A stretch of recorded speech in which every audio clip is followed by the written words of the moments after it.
Bismillahirrahmanirrahim. Assalamualaikum warahmatullahi wabarakatuh.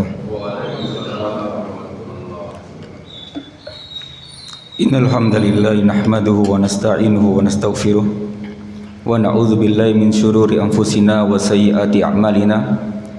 May yahdihillahu fala mudilla lahu wa may yudlil fala hadiyalah. Asyhadu an la ilaha illallah wahdahu la syarikalah wa asyhadu anna Muhammadan abduhu wa rasuluhu amma ba'd. Kaum muslimin jamaah salat subuh Masjid Ihyaul Qulub yang semoga senantiasa dimuliakan oleh Allah Subhanahu wa taala. Insyaallah mulai pertemuan hari ini dan beberapa pertemuan berikutnya, tepatnya insyaallah di tiap ahad keempat, kita akan bersama-sama belajar dari sebuah buku kecil yang sebenarnya merupakan bagian dari buku besar, yaitu sebuah buku yang berjudul Kitabul Jami', yaitu bab terakhir dari kitab Bulughul Maram. Sebagaimana telah kita ketahui, hadirin rahimakumullah, kalau kita disebutkan Bulughul Maram, kita mengetahui itu merupakan buku kumpulan hadis yang isinya adalah hadis-hadis yang membahas tentang permasalahan fikih, mulai toharoh, sholat dan seterusnya. Akan tapi ternyata di penghujung dari buku tersebut ada yang namanya Kitabul Jami', dan di sana membahas tentang permasalahan adab, permasalahan zikir, silaturahim dan beberapa bab yang terkait untuk pembersihan jiwa. Kaum muslimin yang dimuliakan Allah Subhanahu wa taala, dari Kitabul Jami' ini kita akan mempelajari ada beberapa puluh hadis yang insyaallah bermanfaat bagi kita semua. Di mana hadis yang pertama yaitu hadis yang insyaallah mungkin sebagian besar kita telah menghafal atau mungkin mengetahuinya, yaitu bahwasanya dari sahabat Abu Hurairah radhiyallahu anhu bahwasanya Rasulullah SAW beliau bersabda, hakul muslimi alal muslimi sittun, idza laqitahu fasallim alaihi wa idza da'aka fa'ajibhu wa idza stansuhaka fansahu wa idza atasha fahamidallahu fasamithu wa idza maridu fa'udhu wa idza mata fatba'u, rawahu Muslim. Yang artinya bahwasanya Rasulullah SAW bersabda, hak seorang muslim kepada muslim yang lainnya itu ada 6. Yang pertama adalah jika engkau berjumpa dengannya, ucapkan salam. Yang kedua, jika ia mengundangmu, maka penuhilah undangannya. Lalu yang ketiga, bila dia meminta nasihat, maka berilah nasihat.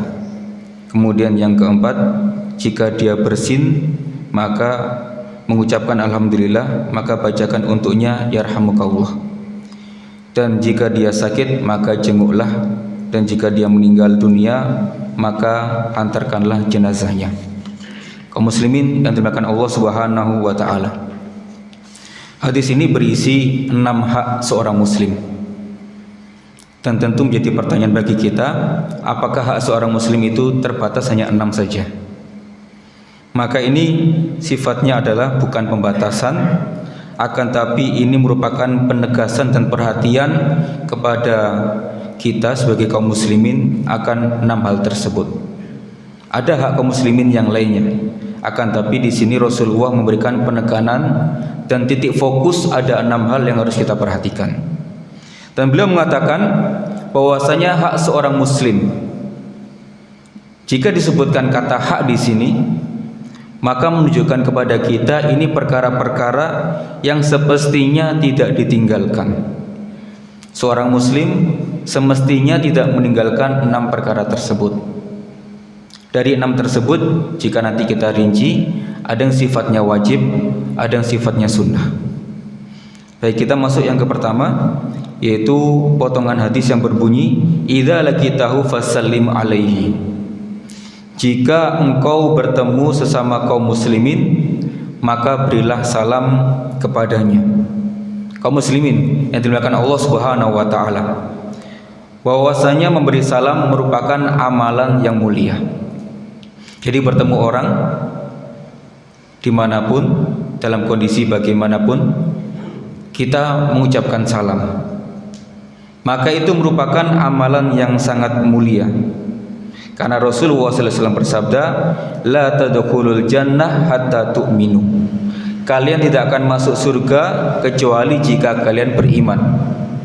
Wala tu'minu hatta tahabbu, dan kalian tidak akan beriman hingga kalian saling mencintai. Lalu beliau melanjutkan, awala adullukum ala syai'in idza fa'altumu tahabbtum. Maukah aku tunjukkan kepada kalian, jika kalian melakukannya kalian akan saling mencintai. Jadi Rasulullah menawarkan informasi. Ada amalan ahli surga, ada amalan utama yang jika kalian mengamalkannya kalian akan saling menyayangi, akan saling mencintai. Lalu beliau mengatakan, afsyus salam bainakum, hendaklah kalian saling menyebarkan salam. Kaum muslimin jamaah salat subuh yang dimuliakan Allah Subhanahu wa taala. Pernah suatu ketika juga seseorang bertanya kepada Rasulullah SAW tentang amalan terbaik dalam Islam. Jadi ditanya tentang amalan terbaik dalam Islam. Maka Rasulullah SAW menjawab, tut'imut ta'am wa taqra'us salam ala man arafta wa man lam ta'rif. Jadi beliau ditanya oleh seorang sahabat tentang amalan terbaik dalam Islam, maka Rasulullah SAW menjawab, yaitu engkau memberi makan, kemudian mengucapkan salam kepada orang yang engkau kenal dan kepada orang yang tidak engkau kenal. Ini lebih rinci lagi. Jika tadi informasinya adalah mengucapkan salam adalah amalan utama, amalan mulia, dan lebih dari itu Rasulullah menyebutkan bahwasanya menyebarkan salam itu kepada orang yang kita kenal dan kepada orang yang tidak kita kenal. Dan ini mungkin di Indonesia agak berat ya. Jadi nggak kenal moro-moro assalamualaikum gitu ya. Ya kalau di Arab Saudi itu lumrah ya, lumrah. Akan tapi bukan berarti kalau memang belum terbiasa tidak bisa kita biasakan.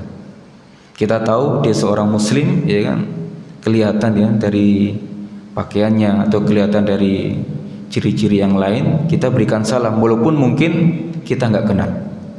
Itu merupakan perkara termasuk amalan yang mulia. Jamaah yang dimuliakan Allah Subhanahu wa taala.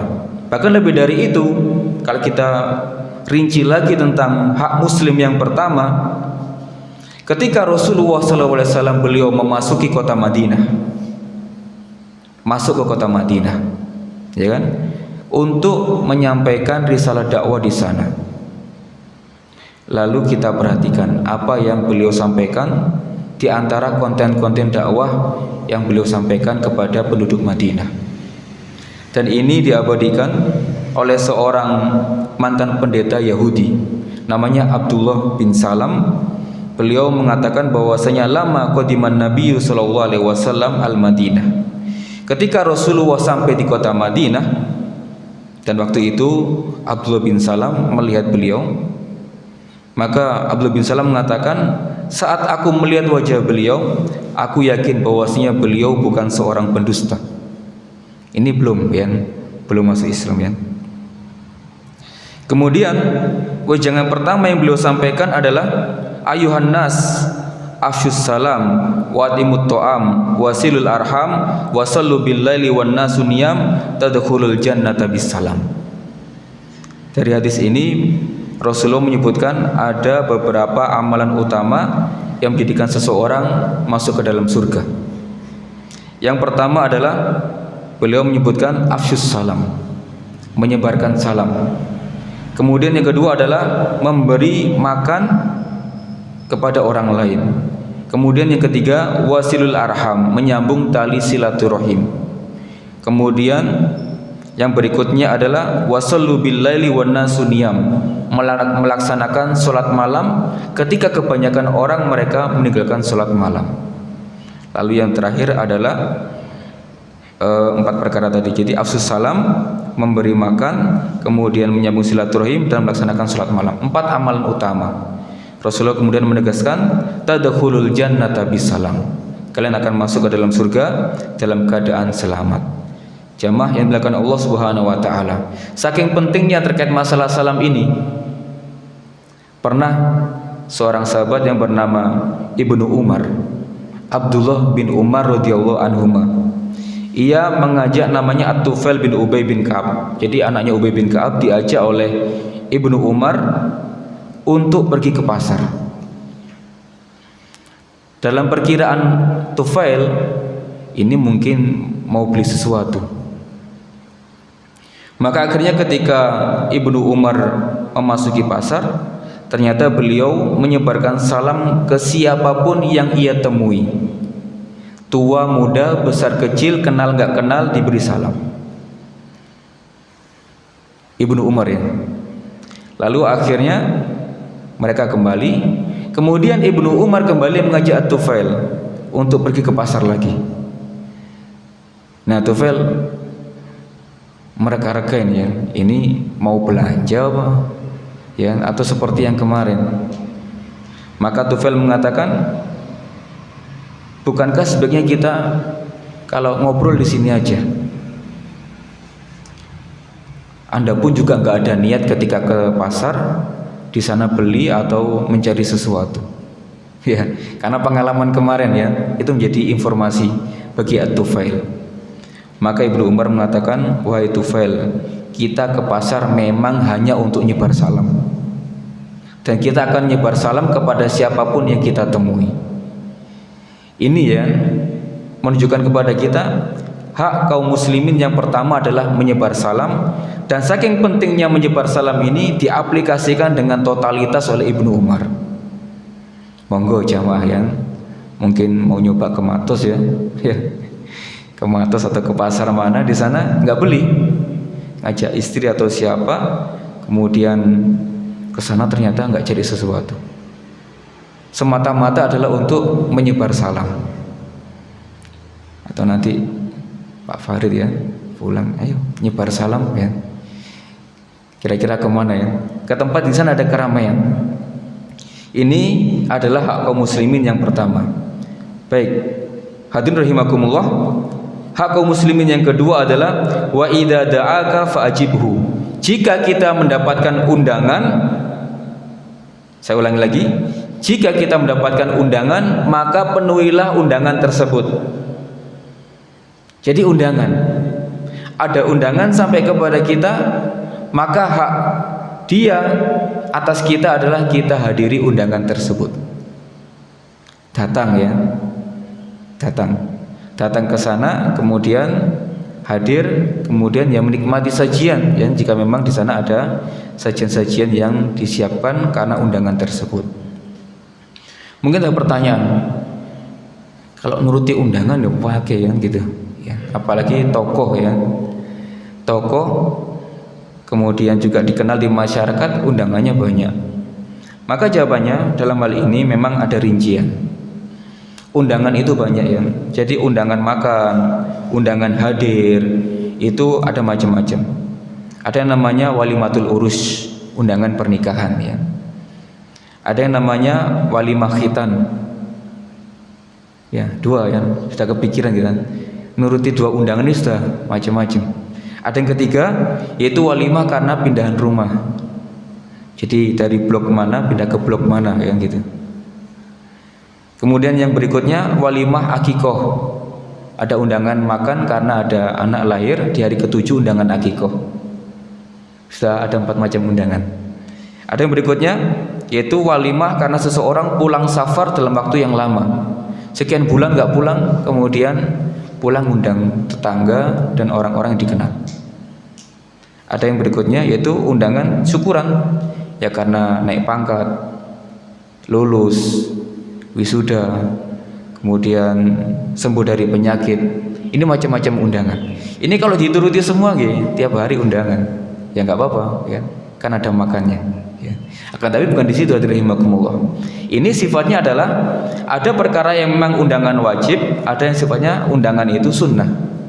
Dan yang sangat ditekankan dalam pembahasan ini adalah undangan, yaitu undangan pernikahan. Jadi kalau ada undangan pernikahan, kita sangat ditekankan untuk hadir. Jika memang di sana memenuhi syarat-syarat, kita hadir dalam undangan tersebut. Karena tentu dalam undangan pernikahan kita juga memahami ya, dalam prakteknya juga ada beberapa hal yang kita tidak berniat ingin hadir. Akan tapi secara umum, kalau undangan pernikahan kita wajib hadir jika syarat-syaratnya terpenuhi. Apa syaratnya? Yang pertama adalah kalau yang undang itu muslim. Jadi kita punya kenalan, punya kerabat, rekan kerja muslim, ngundang pernikahan, kita hadir. Syarat yang pertama. Lalu syarat kedua, yang mengundang ini bukan orang yang dipermasalahkan agamanya. Maksudnya dia bukan orang yang mempunyai pemahaman nyeleneh dalam agama. Misalnya menyebarkan pemahaman, dia mengatakan semua agama sama. Ya, kita hadir di sana bisa jadi menjadi justifikasi. Oh, ketua takmir aja hadir, kan gitu. Ya. Jadi ini dua syarat yang kedua. Yang pertama muslim, yang kedua dia dalam keadaan tidak sedang dipermasalahkan dalam pemahaman agama atau menganut pemahaman yang menyimpang dalam agama. Kita dalam hal ini tidak perlu hadir. Kemudian yang ketiga adalah undangannya sifatnya khusus, menyebut nama kita, ya kan, undangan kepada Bapak Fulan untuk hadir dalam pernikahan. Kenapa kan disebutkan khusus? Ada sifatnya undangan umum. Misalnya ketemu di masjid, ada kerumunan jamaah, sampaikan, Bapak monggo nanti hadir ke pernikahan anak saya. Sifatnya umum ya. Ada orang 20 semua kena undang secara otomatis. Nah, yang sifatnya umum maka sunnah ya. Tapi yang sifatnya nyebut nama ya, mungkin kita di WA dikirim undangan, sebutkan pada Bapak Fulan ya untuk hadir, ya kita hadir. Jadi ini syarat yang ketiga, undangannya sifatnya khusus. Kemudian yang keempat, undangan itu ada pada hari pertama walimah. Karena walimah ada yang sifatnya beberapa hari. Ya kita dapat undangan di hari pertama, ya maka kita hadir. Jika hari kedua, ketiga, maka kewajiban hadirnya tidak sekuat kalau kewajiban hadir di hari yang pertama. Kemudian yang paling penting di antara syarat untuk menghadiri walimatul urus adalah undangannya itu tidak memberatkan. Maksudnya memberatkan hadirin rahimakumullah, kita di kota mana, undangannya di kota mana. Undangannya misalnya di Jawa Tengah, ya kan? Kita berangkat ke sana, jika itu dirasa berat, maka kita tidak ada kewajiban untuk hadir. Walaupun kalau kita bisa mengupayakan hadir, itu masya Allah. Jadi itu adalah di antara beberapa hal yang menjadi syarat. Memang menghadiri undangan walimatul urus itu adalah wajib, tapi ada beberapa syarat. Dan syarat yang terakhir, dalam walimah itu tidak ada kemungkaran. Kemungkaran ya yang sewu ya, kadang dangdutan itu termasuk acara wajib, gitu ya. Jadi sudah mau sampai itu ya busnya itu sudah sampai sekian kecamatan gitu ya, saking banter ya gitu. Nah kita dalam hal ini bisa bersiasat, mungkin hadir ya selesai acara atau hadir sebelum acaranya dimulai. Jadi memang hadir, kita tidak ada upaya nggak hadir, kita hadir, tapi kita siasati hadir dengan cara seperti itu. Kenapa? Kalau kita hadir seperti itu ya dahsyat ya. Ini luar biasa dangdutan, apalagi di sana ada penyanyinya yang lenggak-lenggok dengan pakaian yang tidak senonoh. Kemudian termasuk kemungkaran dalam acara walimah adalah kalau di sana itu diedarkan minuman keras. Ya saya belum tahu ya, mungkin ada ya di beberapa tempat lain, tapi termasuk kemungkaran dalam walimah. Termasuk hal yang menjadi perhatian kita, termasuk kemungkaran adalah ketika yang diundang dalam acara walimah itu adalah hanya orang kaya saja, orang miskin nggak diundang. Jadi yang miskin nggak diundang, yang kaya diundang. Maka kita tidak boleh hadir karena itu sifatnya adalah haram. Kenapa? Memisahkan ya. Karena undangan sifatnya untuk umum, maka dia hanya membatasi hanya untuk orang-orang yang kaya saja. Rasulullah sallallahu alaihi wasallam mengatakan dalam sebuah hadis riwayat Muslim, syarut to'amul walimah. Seburuk-buruk jamuan makan adalah jamuan makanan walimah acara pernikahan. Yang bagaimana itu? Yamna'uha man ya'tiha wa yud'a ilaiha man ya'baha wa man lam yajib da'wata faqad asallaha wa rasulah. Yaitu seburuk-buruk makanan adalah orang yang hanya mengundang orang-orang yang enggak membutuhkan. Jadi yang diundang hanyalah orang-orang kaya. Sementara undangan ini mengabaikan orang-orang yang membutuhkan, yaitu orang-orang miskin. Siapa yang tidak memenuhi undangan tersebut, ya siapa yang memenuhi undangan tersebut, maka dia telah bermaksiat kepada Allah dan Rasulnya. Jadi ini seburuk-buruk makan. Walaupun di sana makannya enak-enak ya. Satu porsi mungkin nilainya adalah 50.000. Nah, gitu. Tapi Rasulullah mengatakan itu adalah syarut to'am. Makanan yang terburuk yaitu makanan yang hanya mengundang orang-orang kaya, orang miskin dilarang hadir. Kaum muslimin yang dimuliakan Allah Subhanahu wa taala. Baik, itu masih hak yang kedua nih. Kita masuk hak yang ketiga, hak sesama kaum muslimin, yaitu Rasulullah sallallahu alaihi wasallam bersabda, "Wa idastansuhaka fansahu." Jika dia meminta nasihat kepadamu, maka berilah nasihat. Jadi memberi nasihat ini hukumnya adalah sunnah. Ketika tanpa diminta, kita melihat ada orang, kita ingin berikan nasihat, sifatnya adalah sunnah. Tapi kalau ada orang datang kepada kita semata-mata ingin minta nasihat, maka kita wajib memberikan nasihat dengan nasihat yang jujur. Bukan nasihat karena sifatnya untuk mencari muka. Bukan nasihat untuk menutup-nutupi, tapi nasihat apa adanya. Misalnya ada orang minta masukan kepada kita, ini contoh ya, yang kadang sebagai terjadi, minta masukan tentang lamaran ya kan. Jadi ada yang lamar putri saya seperti ini, minta masukan kepada kita, ya kita beri masukan. Oh, yang saya tahu ya kan, anak ini amanah, dia jujur, tapi dia punya kekurangan di sini dan di sini. Jadi poin-poin itu perlu disampaikan ya. Namanya orang minta nasihat, kita berikan nasihat sebagaimana ini menjadi hal yang dia butuhkan. Kaum muslimin yang dimuliakan Allah Subhanahu wa taala, itu terkait tentang hak yang ketiga yang ada pada sesama kaum muslimin. Kemudian hak yang keempat, yaitu Rasulullah SAW bersabda, wa idza atasya fahamidallah fasyammidhu. Jika ada orang bersin lalu dia mengucapkan alhamdulillah, maka jawablah dengan yarhamukallah. Jadi ada orang bersin lalu dia berdoa alhamdulillah, kita doakan yarhamukallah. Terus jawabannya yahdikumullah wa yuslihu balakum. Ini pembahasan insyaallah nanti akan ada waktunya di hadis yang kesekian. Tapi ini secara informasi singkat, kalau ada orang bersin kemudian berdoa, kita memberikan doa balik. Jawaban yang dilakukan Allah Subhanahu wa taala. Kita masuk hak yang kelima, dan ini panjang. Mungkin ya sampai waktu habis tidak bisa selesai. Hak yang kelima yaitu wa idza marido fa'udhu.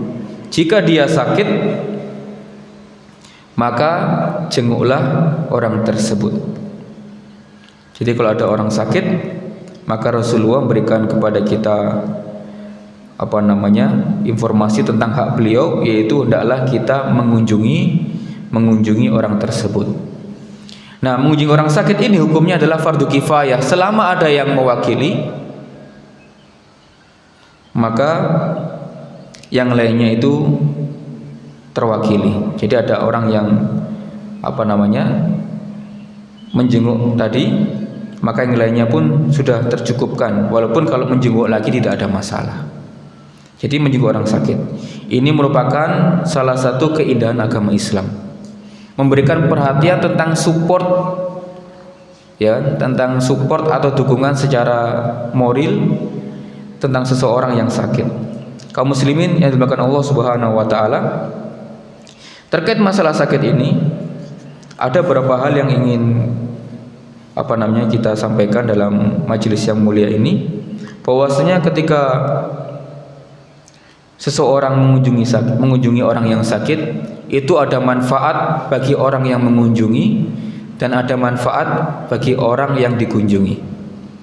Jadi mengunjungi seolah-olah kalau kita pahami nggak dapat manfaat, keluar waktu, keluar uang, yang gitu kan ya, untuk transport, kemudian harus membawakan bingkisan.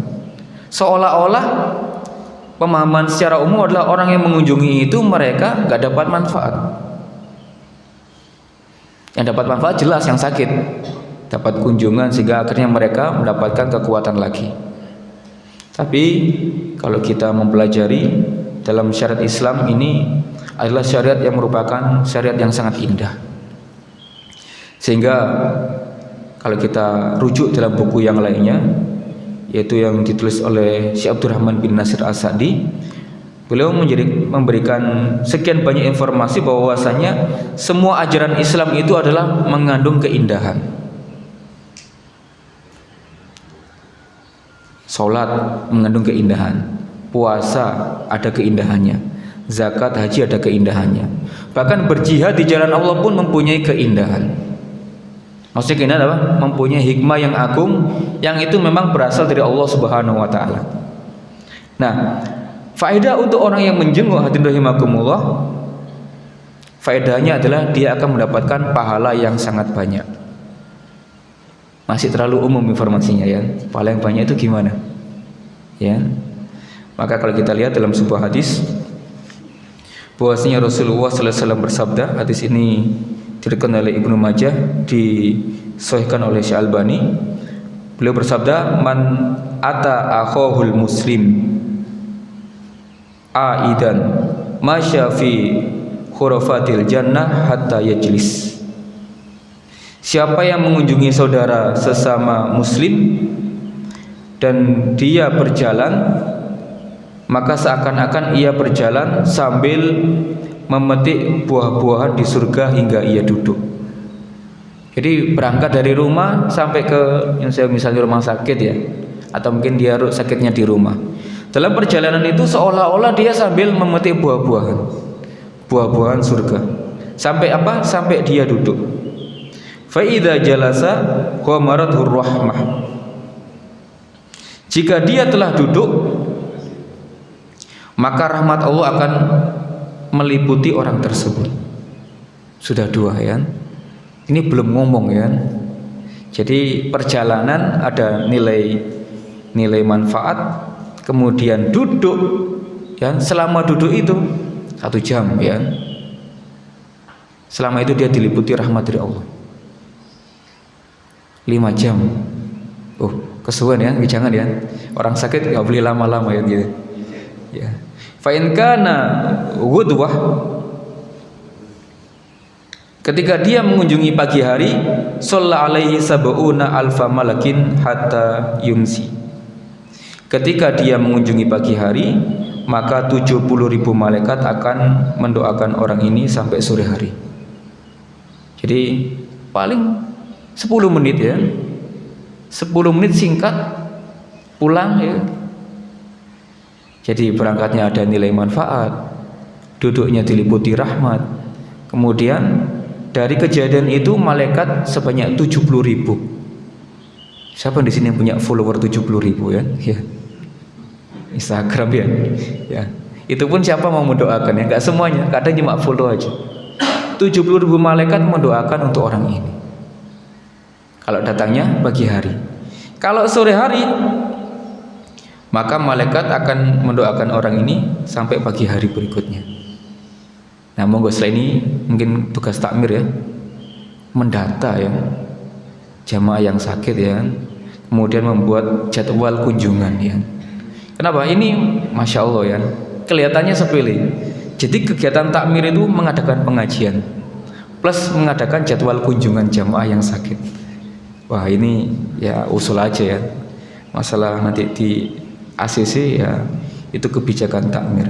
Tapi kalau kita tahu hadis ini, yang mengunjungi ternyata mendapatkan lebih daripada yang dikunjungi.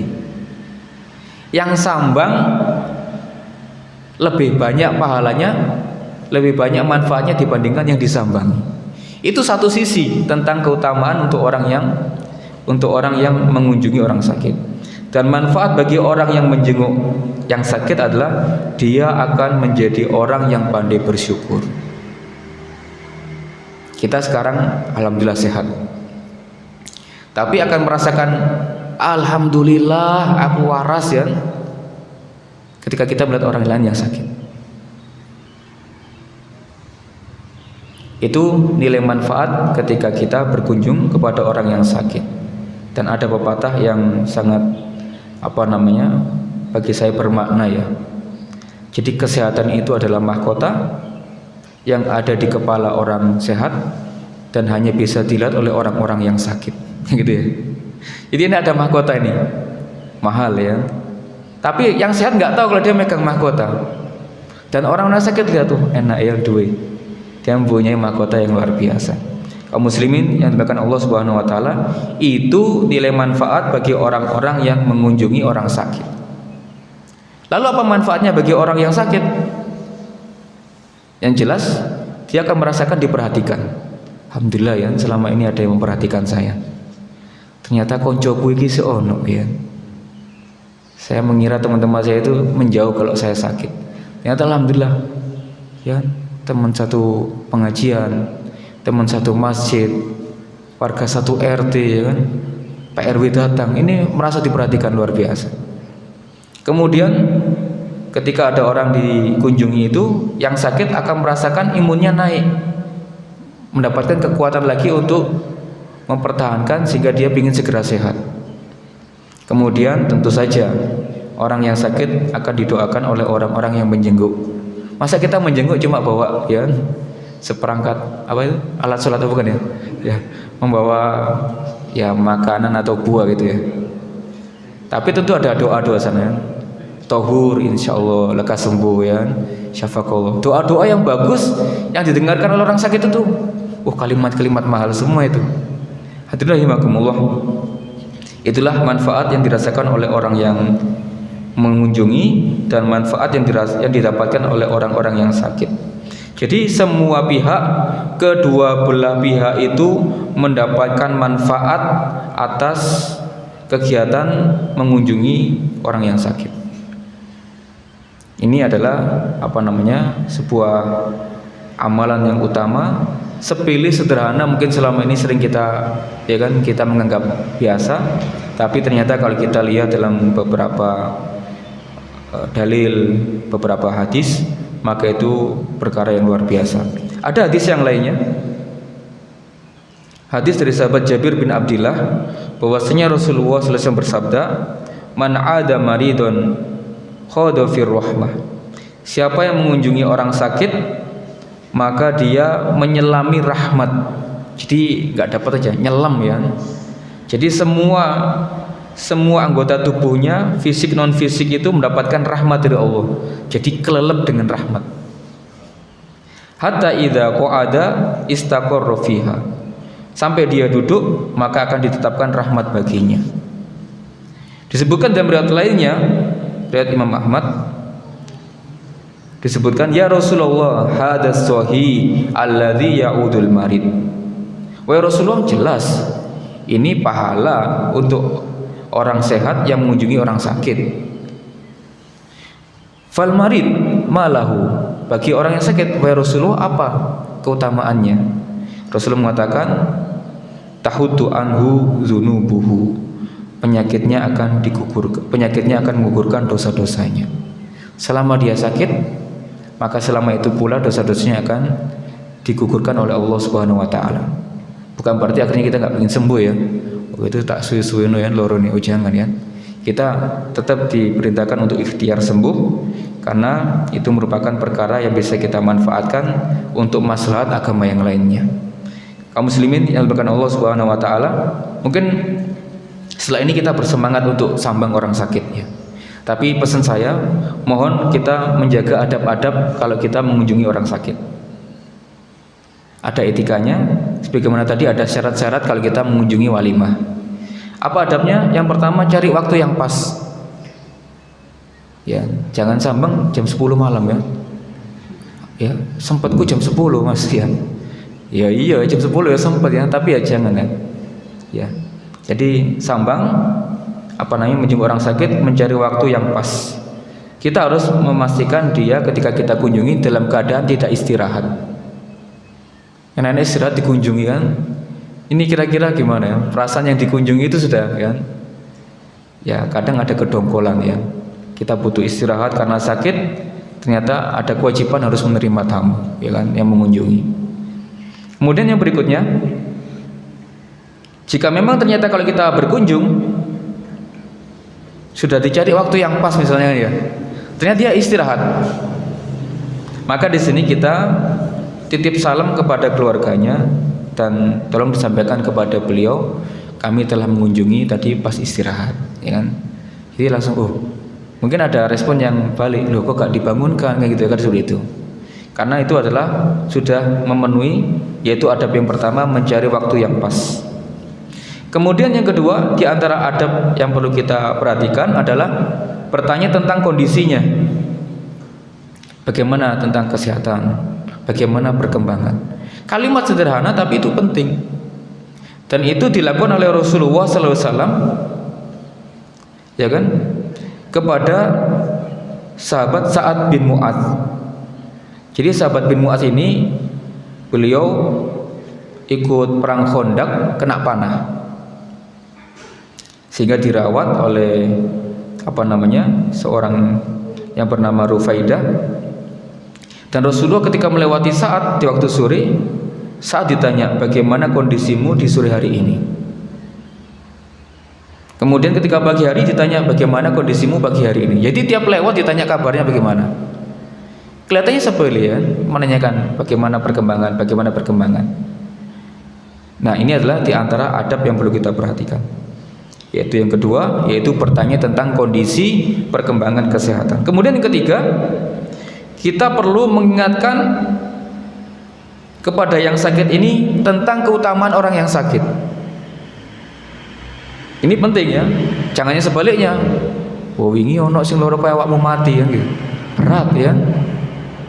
Ini kalimat ya, kalimat yang berat. Yang benar adalah kita ingatkan, alhamdulillah kamu sakit ya kan, keutamanya luar biasa. Kan gitu seharusnya. Ini enggak menceritakan ya kunjungan yang lain. Ono wingi tonggoku kok ngene ya. Gak suwe gak ono. Ya, misalnya kan, insya Allah nggak terjadi lah di jamaah kita ya. Tapi mungkin ada orang yang memang tidak bisa menjaga kalimat, ya kan? Orang-orang yang memang biasa ceplas-ceplos tapi nggak memperhatikan dampak dari kalimat yang diucapkan. Ini bahaya ya. Jadi mengingatkan tentang keutamaan orang yang sakit, kemudian diingatkan dengan kalimat-kalimat motivasi, kita doakan tohur, la ba'sa tohur, nggak apa-apa. Ini wajar, sakit itu wajar. Ini sebagai sarana untuk penggugur dosa. Kaum muslimin yang dilakukan Allah Subhanahu wa taala, bahkan ada sakit sederhana ini, tapi mungkin enggak sederhana ya bagi kita ya. Yaitu yang namanya sakit demam ya kan. Jadi demam itu ya demam lah. Biasanya ya kan karena perubahan cuaca atau mungkin habis suntik ya, habis vaksin ya. Itu kan demam ya. Seperti saya kemarin demam. Wah, ini ada bagus ini. Hadis yang sangat bagus, la tasubul humma. La tasubil humma, janganlah kalian mencela penyakit. Fa innaha tuthibu khotoya bani Adam, karena penyakit itu menghilangkan kesalahan anak Adam. Kama yuthibul kir khobathal hadid, sebagaimana seorang pandai besi membersihkan karat-karat besi. Jadi kalau kita tahu yang namanya karat besi itu, cara menghilangkannya nggak gampang, ya kan gitu nih. Sebagaimana cara mengukurkan dosa juga tidak gampang. Caranya yang paling simpel adalah diberikan sakit. Jadi kalau ada sakit tidak boleh kita cela, sekecil apapun, karena itu merupakan sarana untuk penggugur dosa-dosa yang selama ini mungkin kita sengaja atau tidak sengaja. Baik, hadirin rahimakumullah, ini masih di hak yang kelima nih. Tapi nggak apa, saya selesaikan. Baik, yang berikutnya di antara adab ketika kita berkunjung adalah mendoakan dengan doa-doa yang diajarkan oleh Rasulullah SAW. La ba'sa tuhur, ya kan, atau doa-doa yang lainnya yang kita bisa melihat dalam buku Hisnul Muslim, ya. Ada buku kumpulan zikir. Kalau nggak mau beli bukunya ya install aja di Android ada. Di sana ada doa-doa yang kita bisa bacakan ketika mengunjungi orang sakit. Lalu yang berikutnya tentu, ya kan, ketika kita mengunjungi jangan polosan, ya, ya, insya Allah paham ya, jangan polosan, ya. Jadi Pak Asrofi lah nanti kira-kira gitu ya, gimana gitu caranya kan. Ya. Jadi bawa oleh-oleh yang menyenangkan gitu. Jadi ya kita paham ya, kalau kita berkunjung kepada orang sakit mesti ada yang dibawa. Jadi bukan bawa titip salam dari Bapak Bulan nggak bisa hadir, itu titipan salam. Tapi yang harus kita tinggalkan itu apa? Ya kan? Jadi lihat itu, walaupun nanti yang makan ya kan, keluarga atau siapa, ya kita harus ikhlas lah ya. Jadi nanti dibawakan ini dia nggak makan, yang makan nanti yang rewang. Oh jangan ya, ya sudah nggak usah berpikir seperti itu. Kita niat tinggal ya, kita berikan oleh-oleh untuk beliau. Yang masalah adalah ketika datang ke sana polosan, menikmati sajian yang ada gitu lah. Ya. Ya, ini ya dahsyat ya. Ya, luar biasa ya. Jadi polosan ya. Sama di sana dipersilakan ya, tentu dipersilakan kan ya. Kan satu meja keisinya kan ada orang bawa oleh-oleh terkumpul di situ. Mas monggo Mas ambil itu. Ya. Nah, apalagi bungkus ya. Ya. Apalagi sengaja dari rumah bawa kresek. Ya, misalnya ya. Itu adalah di antara adab yang perlu kita perhatikan, membawa oleh-oleh yang menyenangkan orang yang sakit. Yang kita paham bahwasanya dokter memperbolehkan untuk dikonsumsi untuk beliau. Kemudian yang keenam adalah kalau kita memang ingin ngobrol ya dengan beliau, ya kita harus memperhatikan waktu. Ini sifatnya tidak sama tiap orang ya.